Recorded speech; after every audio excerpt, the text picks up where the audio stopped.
के 8 भुजा हो गए। वह दिव्य माला, वस्त्र, चंदन आदि माणिक्य से विभूषित थी।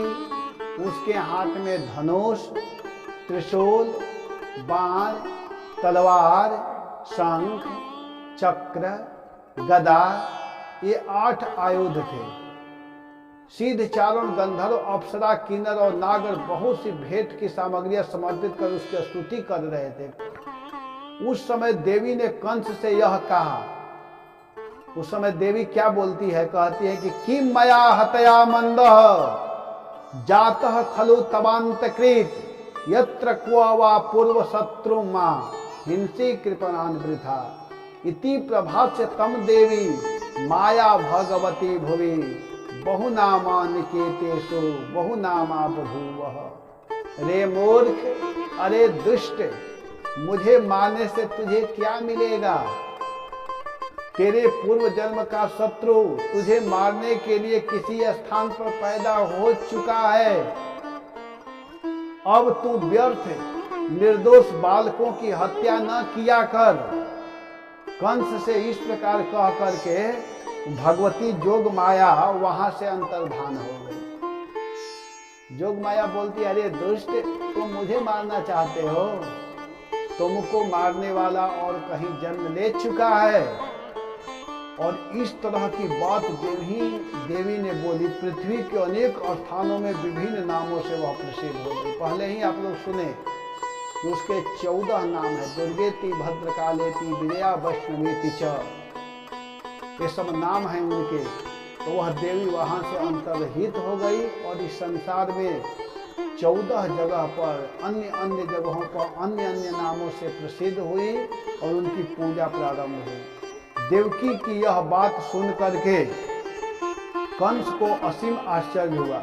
देवी की जो जोग माया ने इस तरह की बात बोली थी, तया विहित माकर्ण्य कंस परम विस्मितः। जो देवी ने इस तरह की बात कही, जोग माया ने इस तरह की बात बोली, तो उसको सुन करके कंस को बड़ा आश्चर्य हुआ। उसने उसी समय देवकी और वसुदेव को जेल से मुक्त किया और बड़ी नम्रता से उसने कहने लगा, अहो भगिन्य हो भाम मया वा बत पाप मना पुरुषाद इव पत्यम बहवो हिंसिता सुता। हे मेरी प्यारी बहन देवकी, हे बहनोई, हे जीजा जी, हाय हाय हाय हाय, हे सिस्टर जी, हे जीजा जी, लगी यहाँ पर कंस लगा बोलने, कहने लगा कि हे बहन, हे बहनोई जी, हाय हाय हाय, मैं बड़ा पापी हूँ, मैं बड़ा नीच हूँ। राक्षस जैसे अपने ही बच्चों को मार डालता है, वैसे ही मैंने तुम्हारे बहुत से लड़के को मार डाला। इस बात का मुझे बड़ा खेद है, बड़ा खेद है। मैं इतना दुष्ट हूँ कि करुणा का तो मुझ में लेश भी नहीं है। मैंने अपने भाई, बंधु और हितैषियों का त्याग कर दिया। मुझ में थोड़ा भी दया नहीं है, मुझ में थोड़ा भी करुणा नहीं है। पता नहीं अब मुझे किस नरक में जाना पड़ेगा। हाय हाय हाय, पता नहीं मुझे अब किस नरक में जाना पड़ेगा। वास्तव में तो मैं ब्रह्मघाती के समान, जीवित होने पर भी मुर्दा के समान हूँ। भले मैं जीवित हूँ लेकिन वास्तव में मैं मुर्दा हूँ। मैं अपने हाथों से अपने 6 भांजों का वध किया। 8वें संतान के रूप में स्वयं देवी आई थी, उसको भी मैं मारना चाहा। हाय हाय हाय, केवल मनुष्य ही झूठ नहीं बोलते हैं, विधाता भी झूठ बोलते हैं। उसी पर विश्वास करके मैंने अपनी बहन के बच्चों को मार डाले। ओह, मैं कितना पापी हूँ। तुम दोनों महात्मा हो, अपने पुत्रों के लिए शोक मत करो, उन्हें तो अपने कर्म का ही फल मिला है। माँ शोचतम महाभागा आत्मजान स्वकृतम भुजः जंतवो न सदैकत्र दैवाधीना तदासते। सभी प्राणी प्रारब्ध के अधीन है, इसी से वे सदा सर्वदा एक साथ नहीं रह सकते हैं। देखिए, सारा जीव अपने प्रारब्ध कर्म के अधीन है, सारा जीव अपने कर्म का फल भोगता है। अगर कर्म का फल नहीं भोगता तो एक ही घर में जन्म लेने के बाद में भी किसी को खूब सुंदर खाने पीने को मिलता है और किसी को बिल्कुल नहीं मिलता है, तो उसमें माता पिता का दोष नहीं होता है।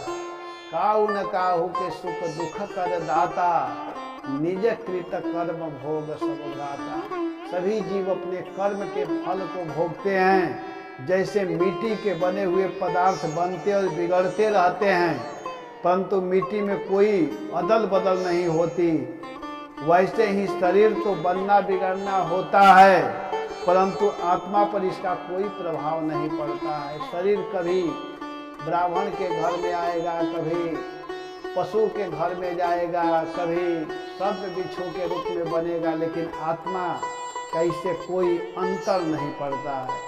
जो लोग इस तत्व को नहीं जानते हैं वे इस अनात्मा शरीर को ही आत्मा मान बैठते हैं। यथा ने वंदितो भेदो यद आत्मा विपर्यय, देह योग वियोगो च संस्कृति न निवर्तते।